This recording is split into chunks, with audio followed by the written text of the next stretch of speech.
Hey, how's it going, guys? I told you guys I'd make a video on my thoughts in regards to WWE 12, the video game, so here it is. Now, the match in the background is an All-Stars match, obviously, online match. I'm playing as HBK, the other guy's playing as The Miz. I had this match back in May, so this is some old-ass footage you're watching here, which reminds me I need to go record some new footage, both All-Stars and SmackDown, because all I've got right now is some old footage that I'm trying to get rid of, so I can delete them off my PC. Just make up some space. Alright, so the way this is gonna work is I'm gonna separate this into two parts, right? The first part being this one, where I'll give you guys everything I like about the game. And the second part will be all the stuff I don't like about the game.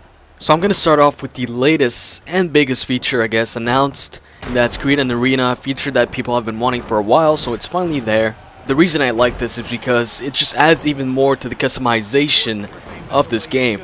I mean, first you can, create your character, you can create your moveset, then they added create a finisher, you also have create an entrance, and now create an arena, so basically you could create practically everything in this game. They just need, to add create a championship pack, and that'd be even greater. Basically, the more create modes you got, the better. It just makes the game a whole lot more customizable, and it's a big plus for people who like to, recreate rosters of other federations like TNA, Impact, well, Impact Wrestling now, ROH, IWGP, whatever, you could create their rosters, and now you could create their arenas, finishers, and all that stuff. It just makes the game a whole lot more fun, and it's also a big plus for those who have federations like online e-feds and all that stuff.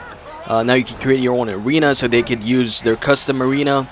But the thing is, there's no online right now for Create an Arena. I mean, you could share it online in community creations or whatever, but you can't actually play a one-on-one match online with the Created Arena.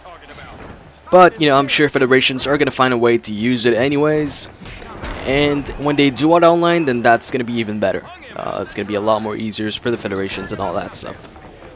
Another feature I like is the new and improved Create a Titantron, where basically you create your own entrance video. And although I'm not a huge created character person, I don't make, a lot of created characters, I do recognize a great feature when I see one. And actually I do create some characters, but I don't use them really online.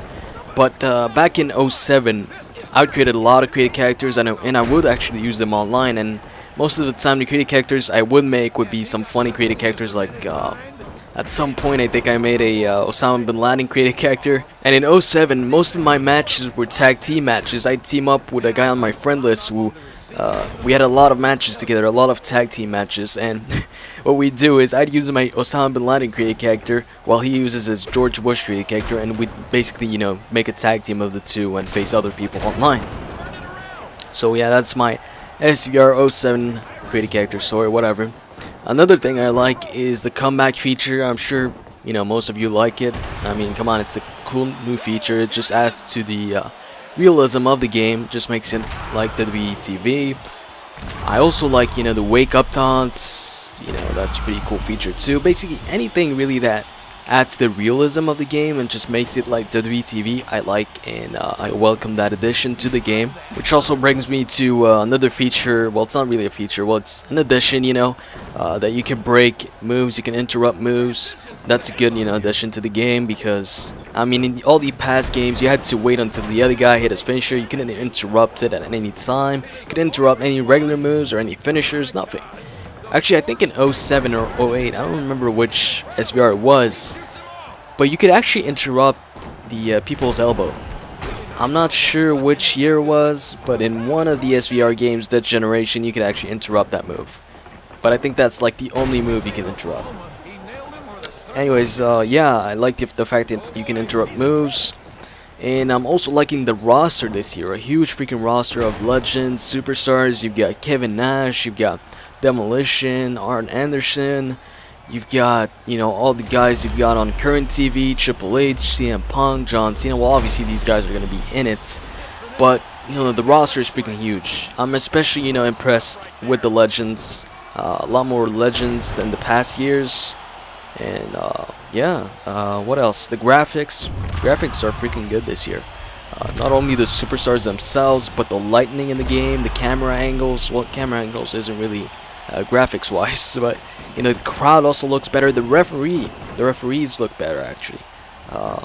The referees in SVR 2011, all that stuff, they didn't look really good. WWE12, I noticed though that the referees look really good this year. I also prefer the breaking point submission system over the struggle submission, simply because the struggle submission, if you were damaged enough, then it was a guarantee that you were gonna tap. I mean, if your head was damaged to the max, then if somebody would put you, you know, in a submission that involves the head, well, you know, it was a guarantee you were gonna tap, you were gonna lose. But with the breaking point submission, since it's, you know, it involves button mashing, you still have a chance. And last but not least, the core gameplay itself. Now, I'm not going to go into too much detail when it comes to the core gameplay, because at the same time, I gotta play it to give you guys a full, you know, detailed, I guess, review or my thoughts on that, because I haven't played it yet. All I'm judging this on is what I've seen, you know, from the videos. But from what I've seen in the videos, the gameplay looks more fluid, natural, and it just looks a lot less robotic than the SVR series, which I think was one of the biggest issues, you know, with the SVR series, when, you know, the matches felt too robotic, they weren't fluid enough, they didn't feel like WWE TV style matches. So yeah, that's a good improvement in WWE 12. I wouldn't say it's a drastic improvement, but good nonetheless. Anyways, that was part 1 with all the good stuff about the game. If you want to hear about the bad stuff and the stuff I don't like, stay tuned to part 2.